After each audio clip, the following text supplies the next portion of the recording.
ونسلم علی رسول الکریم اما بعد فاعوذ باللہ من الشیطان الرجیم بسم اللہ الرحمن الرحیم۔ آج میں آپ کو سورۃ شمس کے فضائل بتاتی ہوں۔ یہ سورت جو ہے وصول مرادات اور سلامتی کے لیے بہت مؤثر ہے، اس لیے سلامتی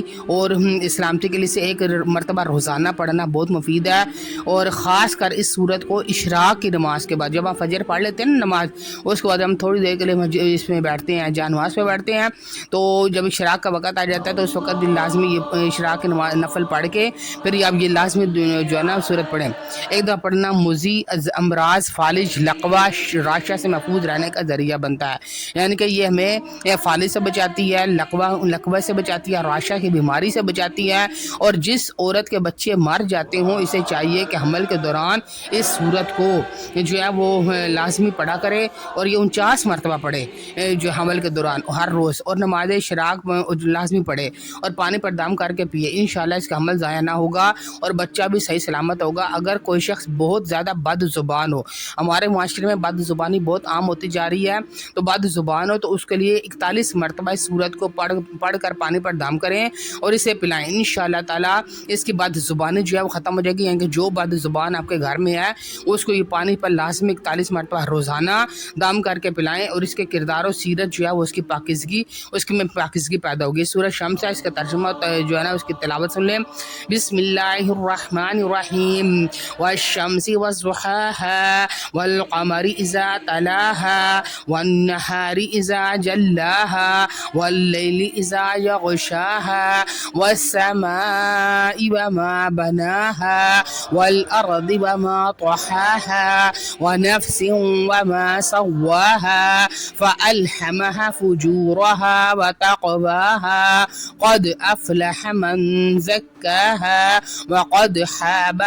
من دساها كذبت ثمود بطغواها إذ انبعث أشقاها فقال لهم رسول الله ناقة الله وسقياها فكذبوه فعقروها فدمدم عليهم ربهم بذنبهم فسواها ولا يخاف عقباها۔ یہ سورۃ شمس ہے، یہ 30ویں سپارے میں ہے، اس کا ترجمہ سن لیں۔ اللہ تعالیٰ نے اس میں 9 جو ہے نا وہ قسمیں کھائی ہیں، اور اس کی فضیلت کا اندازہ آپ کو یہیں سے ہو جائے گا۔ والشمس وضحاها، اور سورج اور اس کی روشنی کی قسم۔ اللہ تعالیٰ فرماتے ہیں والقمر اذا تلاها، اور چاند کی جب اس کے پیچھے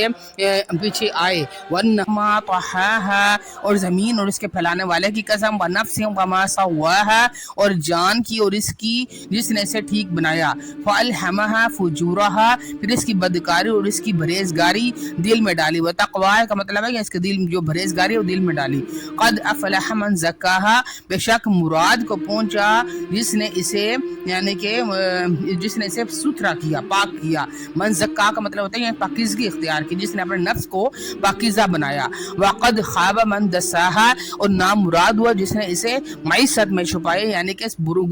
گناہ کیا، برائی کی۔ کذبت ثمود بطغواها، ثمود نے اپنی سرکشی سے جھٹلایا۔ اذ انبعث اشقاها، جبکہ اس کا سب سے بڑا بدبخت تھا،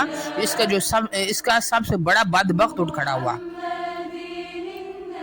فقال لهم رسول اللہ ناقۃ اللہ وسقیاها، تو ان سے اللہ کے رسول نے فرمایا اللہ کے ناکہ اور اس کے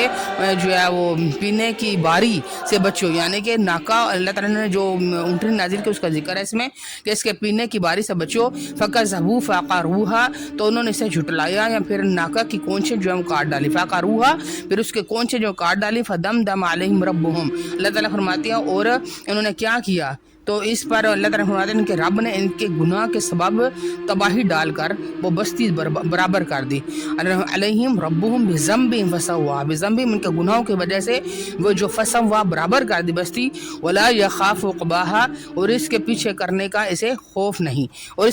اس کے پیچھا کرنے کا، یعنی کہ جو اللہ تعالیٰ فرماتے ہیں کہ ولا يخاف، وہ نہیں ہے خوف عقباها کہ کوئی اس کا پیچھا کرے، تو یہ اللہ تعالیٰ نے اس کو برباد کر دیا اس بستی کو، یہ جس پر اللہ تعالیٰ نے یہ معجزہ دیا تھا اونٹنی کا، اور انہوں نے پانی جو ہے اس کی باری مقرر بھی کی تھی، تو پھر بھی انہوں نے اس کی اونٹنی جو اس کو کاٹ ڈالا۔ اس میں سارا واقعہ ہے، قوم سمود کا واقعہ ہے، تو اس میں اللہ تعالیٰ نے فرمایا، تو یہ جو سورت ہے یہ بہت ہے، اس کی فضیلت ہے، اس میں 9 قسمیں بھی کھائی گئی ہیں، تو یہ لازمی پڑھا کریں۔ وآخر دعوانا الحمد للہ رب العالمین۔